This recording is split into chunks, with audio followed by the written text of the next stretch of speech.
Chris Doyle is the director of the Council for Arab-British Understanding. He joins me live from London. Chris, good to see you. See, everyone here wants to see a de-escalation happen because the global community is concerned. So let me ask you, what role do you think regional powers and global powers can play at this point to diffuse tensions between Iran and Israel? Well, regional powers have a definite vested interest in doing this.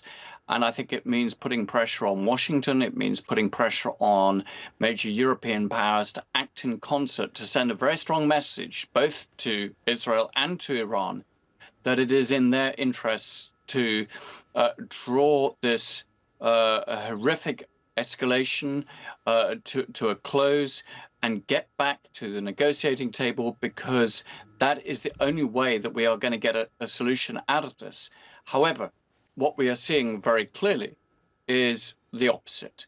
And I think that Prime Minister Netanyahu, of course, who launched this aggression just over a day and a half ago, is clearly intent on doing as much damage to the Iranian military and nuclear infrastructure as possible to reduce Iran's power, including economic power, because today we have seen Israel attack Iranian gas fields before he is forced in some way or another, either for domestic reasons or international reasons, to draw this to a pause. And I think it's extremely unlikely, and the Iranian leadership has said this, that it will agree in any way to negotiate with the US or anybody else unless these Israeli strikes have stopped. It's really hard to see a long-term military solution doing this at the moment. And what it, I think, ultimately will do is drive these two countries further apart and probably push Iran actually even more in a determined direction to acquire a nuclear bomb. But given what's been going on over the past 48 hours, how likely is it for Iran to acquire a nuclear weapon in the future? Well, it may well have been set back, and one has to, look at the caliber of Israeli strikes. They obviously appear to be effective. But there are many of those Iranian nuclear sites that are buried well below the ground.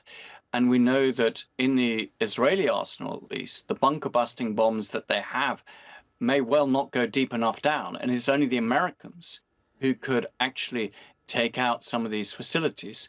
So it may have set Iran back, but I think it will actually cement political determination that the only way that they're going to get long-term security is by joining the nuclear club. Now, is that really what we want? Far better would be to really get behind diplomatic talks to achieve a real long-lasting deal.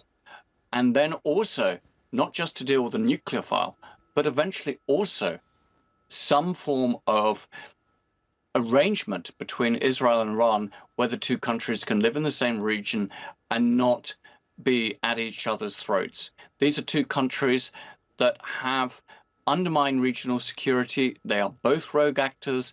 They have both violated international law, and they both have appalling human rights records.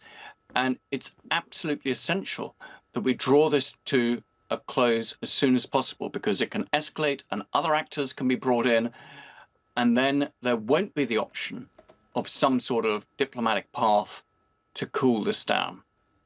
Chris, also I don't want us to get ahead of what's been going on right now, because it's also very important to look at the narrative that both Iran and Israel are trying to give to their audiences. We are certainly seeing military action, but also messaging, statements from leaders, threats and counter threats. So in your view, Chris, how much of this conflict is being waged through public narratives?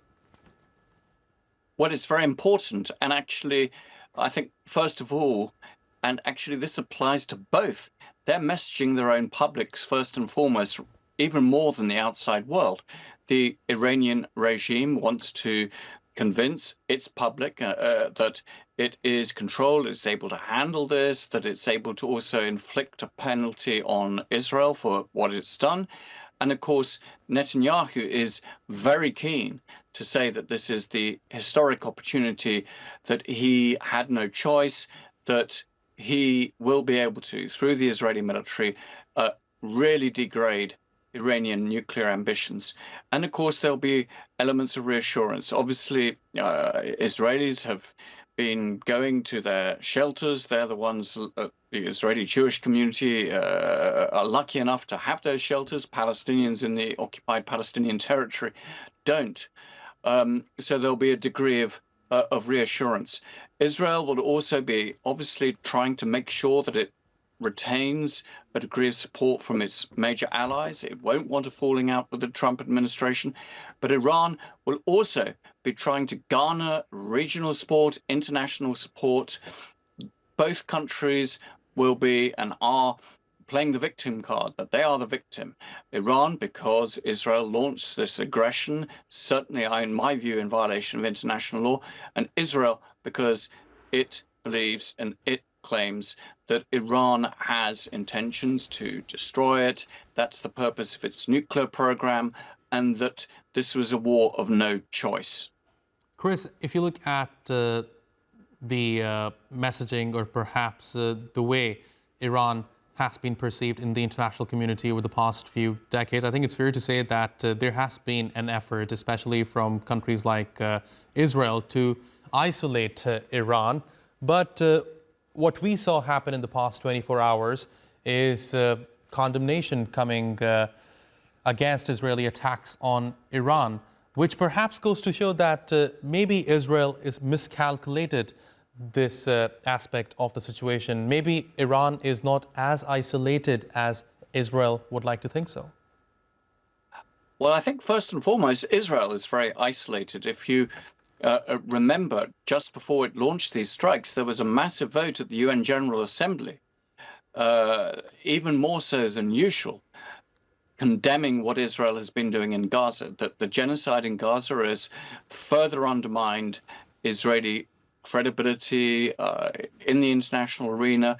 Even erstwhile close friends and allies had distanced themselves. We had Britain imposing sanctions on 2 Israeli ministers.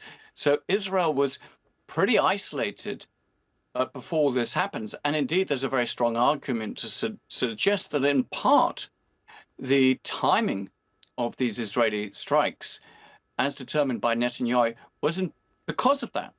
And he wanted to deflect the criticism about what Israel's been doing in Gaza.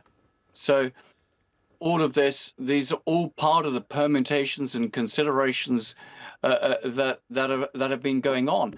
For certain, I mean, Iran has attracted some support, but I would hesitate to say that that support is particularly deep, or there's a lot of very strong relationships, with Iran. But I think there is certainly an understanding that on this occasion, it was Israel that initiated this. It was an Israeli aggression, and that Iran is responding. Now, within Europe and the United States, they see it differently.